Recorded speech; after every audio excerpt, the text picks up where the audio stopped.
అందరికి hi welcome to uncle kitchen zone 2024. నేను మీ అంజద్. ఈరోజు అయితే చాలా సింపుల్ అయిన రెసిపీ అండి. ఇది చాలా టేస్టీగా ఉంటుంది.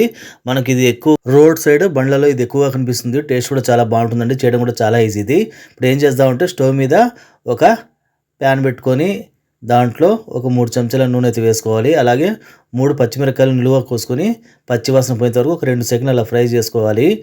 దీంట్లో ఏం వేయాలంటే ఇంకా కొద్దిగా తురిమిన అల్లము, ఒక 2 తెల్లగడ్డలు కచ్చాపచ్చగా దంచుకొని వేసుకోవాలి. ఇది కూడా పచ్చివాసన పోయేంత వరకు ఒక 2 నిమిషాలు అలాగా ఫ్రై చేసుకోవాలి. ఇది టేస్ట్ అయితే చాలా బాగుంటుందండి. ఇది మనకు చపాతీలకు కానీ, పుల్కాలకు కానీ, రైస్లకు కానీ ఎక్సలెంట్గా ఉంటుంది. అలాగే కూడా దీన్ని స్నాక్స్ కూడా తినేయచ్చు.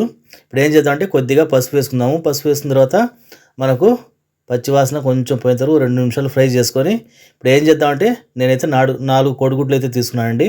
4 కోడిగుడ్లని ఇలా పలగొట్టుకొని మనము ఈ ప్యాన్లో అయితే వేసుకునేద్దాము. గుడ్లు వేసిన తర్వాత స్టవ్ని సిమ్లో పెట్టేసి ఒక 5 నిమిషాలు అలాగే వదిలేద్దామండి.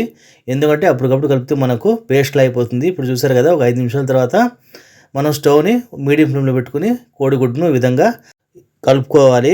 మనకు కోడిగుడ్డు అనేది పొడి పొడిగా రావాలి. తినడానికి కూడా చాలా బాగుంటుంది. స్టవ్ని అయితే మీడియం ఫ్లేమ్లో పెట్టాను. మనం కోడిగుడ్డును ఈ విధంగా చూసారు కదా, కొంచెం పొడి పొడిగా వచ్చేలాగా ఒక 2 నిమిషాలు అలాగా కలుపుతూ ఉండాలి. ఇప్పుడు మనం ఏం చేద్దామంటే రుచికి తగ్గ ఉప్పు అయితే వేసుకోవాలి.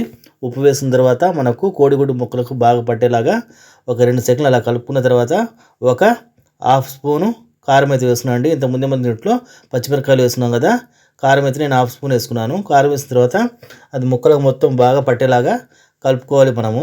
స్టవ్ అయితే నేను ఇప్పుడు మళ్ళీ తగ్గించానండి, సిమ్లో పెట్టేశాను. కొద్దిగా మిరియాల పొడి అయితే వేశాను. మిరియాల పొడి వేయడం వల్ల మనకు కోడిగుడ్లో నీసు వాసన అనేది వెళ్ళిపోతుంది. టేస్ట్ కూడా చాలా బాగుంటుంది. అది కూడా ఒక 2 నిమిషాలు పచ్చివాసన పోయేంత వరకు ఫ్రై చేసుకుందాం. చూసారు కదా, మన కోడిగుడ్డు అనేది బాగా పొడి పొడిగా వచ్చింది. ఇప్పుడు ఏం చేద్దామంటే కొద్దిగా చికెన్ మసాలా వేసుకుందామండి. చికెన్ మసాలా అనేది ఆప్షనల్, ఇష్టం ఉంటే వేసుకోవచ్చు, లేకపోతే లేదు. నేనైతే కొంచెం చికెన్ మసాలా యాడ్ చేశాను. అది కూడా మొత్తం ముక్కలకు పట్టేలాగా బాగా కలుపుకోవాలి.